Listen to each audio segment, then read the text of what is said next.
आज हम चर्चा करने वाले हैं आध्यात्मिक क्रांति के प्रणेता सोहन जी के साथ। और विषय बहुत ही ज्वलंत है जिसकी ओर सभी लोग चलते हैं। सभी लोग इस ओर बड़े ध्यान से विचार करते हैं।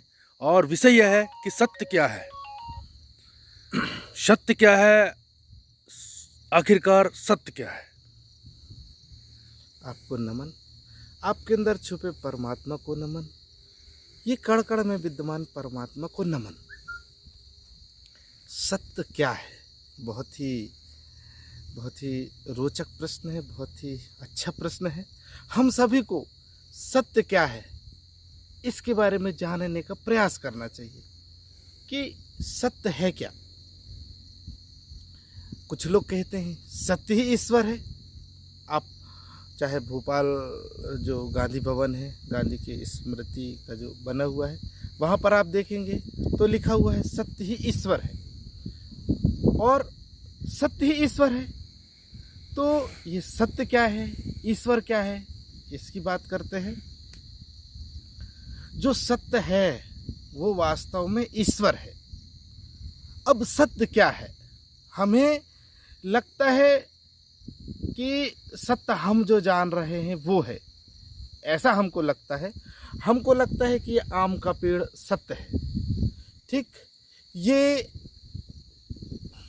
एक व्यक्ति है वो सत्य है। एक कोई भी व्यक्ति का नाम देते, जैसे आम का पेड़ है। आम का पेड़ तो सत्य है, पर चूंकि हमने आम उसको कहने लगा, जो हम आम उसका नाम दे दिए, तो ये नाम कौन दिया? नाम तो हम दिए ना। अगर हम कोई चीज़ को दे रहे हैं वो तो हमारी जानने के लिए, क्योंकि जो हम बनाए हैं वो क्या सत्य हो सकता है? नहीं, वो जो हम चीज़ दे रहे हैं वो असत्य है। वो जो चीज़ है, आप जैसे पेड़ की बात करें, सिर्फ आप है कहो उसको तो वो सत्य है।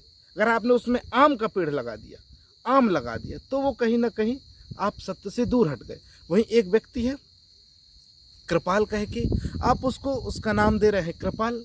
क्या कृपाल सत्य है? ठीक, सत्य कुछ और है। अगर कृपाल तो दिया हुआ है, वो तो हमारा दिया हुआ नाम है। अगर वो व्यक्ति जीवन, उसका जीवन ना रहे तो क्या वो नाम रहेगा? बिल्कुल नहीं। तो वो जो व्यक्ति है वो सत्य है। मेरा एक सवाल है, पुराणों में हमने अक्सर सुना है कि सत्य मृत्यु है, सत्य मात्र मृत्यु है। इसमें आप क्या कहना चाहेंगे? सत्य मात्र मृत्यु है, बिल्कुल सत्य है। जब हमारी मृत्यु हो जाती है तो हम क्या करते हैं? हम इस पंच तत्व में विलीन हो जाते हैं। मतलब जो अस्तित्व है, हम ये अस्तित्व में विलीन हो गए, तो हमने सत्य में विलीन हो गया। अगर हम, ये तो हमारी मौत के बाद की स्थिति है सत्य की। अगर हम वही स्थिति जीते जी पाले, अगर हम जीते जी मर जाए, जीते जी मरने का मतलब आपका अंदर अहंकार जीरो हो जाए, आप कुछ हो नहीं ये मान लो, आप प्रकृति ही मान लो। आप मान लो कि मैं हवा ही हूँ, आप मान लो कि मैं पौधा ही हूँ, आप मान लो कि मैं अस्तित्व ही हूँ। अगर आप अस्तित्व मान लिए अपने आप को, आप बिल्कुल जीरो हो गए। तो जो जीरो है, जो अस्तित्व है, वही सत्य है। अगर व्यक्ति जीते जी मर गया, जीते जी मरने के बाद स्थिति क्या होती है? मरने के बाद हम पंचतत्व में विलीन हो जाते हैं। अगर हम जीते जी अपने आप को समर्पित कर दें इस प्रकृति में, इस दुनिया में, ठीक, अहंकार जीरो हो जाए, तो वो सत्य है और आप ही परमात्मा बन सकते हैं।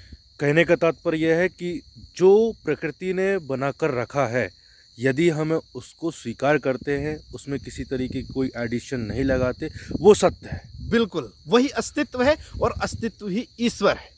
जी, धन्यवाद। नमस्कार।